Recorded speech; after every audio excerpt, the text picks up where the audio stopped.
knowing you're on the right path. Now, one thing that I want to blow the roof off is that there is no right path. All there is a path which is true for us. And that therefore there is no right path that we can think of. We don't perceive the right path for us. We have no idea, because the truth is we're not our minds. We don't belong to the mind.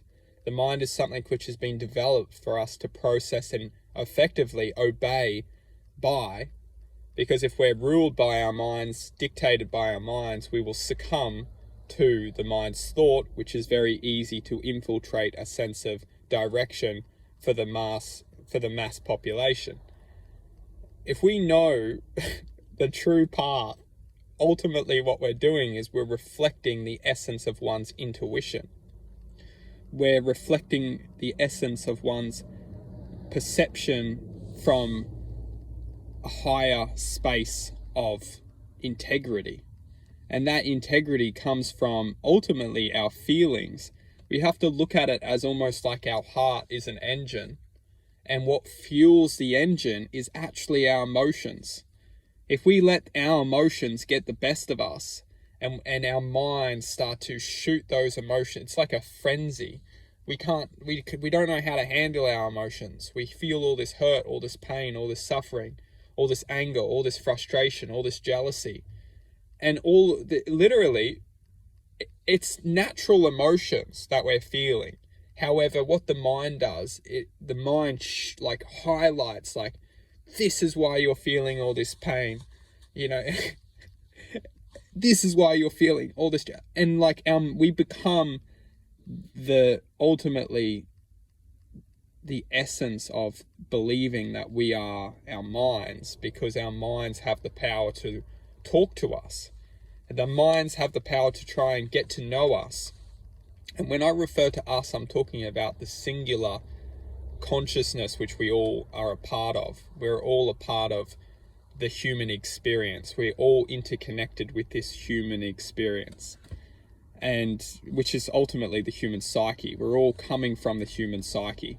And the mind itself is only a mechanism to try and prevent the human psyche from developing into its best version, its true version, its true self.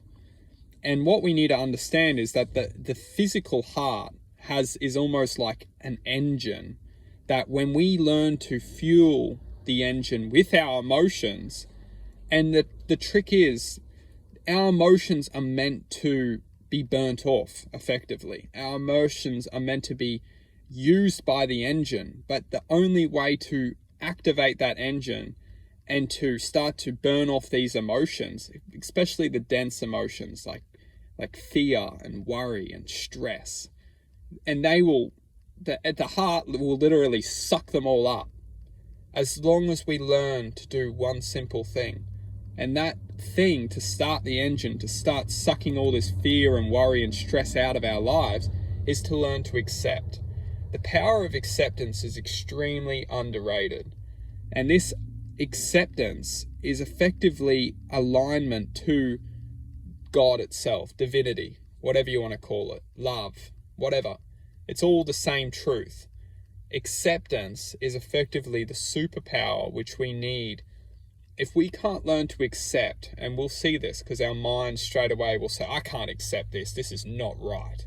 Well, that's just the programming of a dense vision within our own minds, which can't see the greater picture.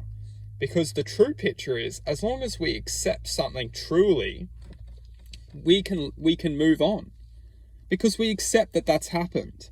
If we can't accept, we will always be drawn back within that emotional experience, and that emotional experience will effectively bring more pain and suffering. It's almost like when we finally get through something, it comes back into our lives because we've never truly accepted it. The power of acceptance is healing. And eventually, once we accept and move forward and grow with our lives and blossom within our lives and learn to love again, we will realize that gratitude has completely healed that past experience. Acceptance is the mechanism which activates our heart's engine. And gratitude is the lubrication which will always keep that engine running.